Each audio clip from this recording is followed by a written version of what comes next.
How's your commitment to God? How's that commitment affect your children, and will it affect your grandchildren?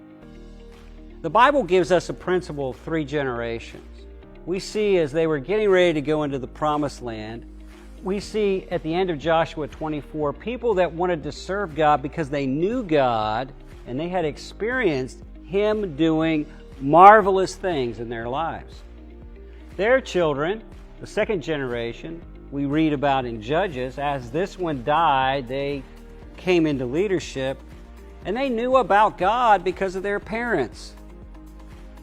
The 3rd generation, we read about them in Judges, as this generation passed off, it says they did not know God, they had not experienced His works, and they began to serve idols. This group highly committed because they had a personal experience with God. This group was casually committed because they had a second-hand experience with God. This group, cold, not committed, because they had no experience with God. High commitment, this group was a group of conflict. They knew what their parents were saying, they knew what it should be like, but they weren't really personally experiencing much of it. This group, compromise. They went and just served other gods. You see this pattern in the Bible. Abraham, he was a pagan. God met him, and by faith he went to a place he'd never been. He trusted God, he believed God. He wasn't perfect, but he was committed to God. Everywhere Abraham went, he built an altar to God. He had a son, Isaac. Isaac grew up with a father that followed God.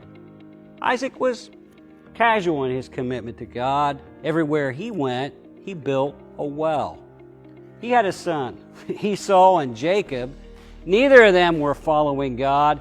And Jacob, not until after Isaac died, did he turn his life around when he wrestled with God all night to save his life.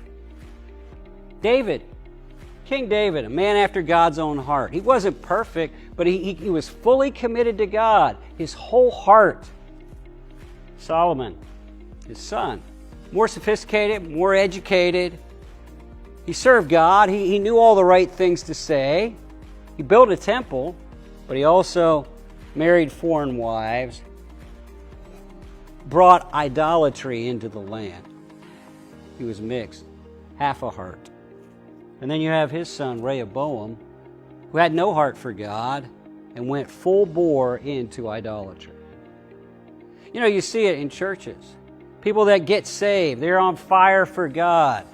Their kids, they're committed somewhat, casual.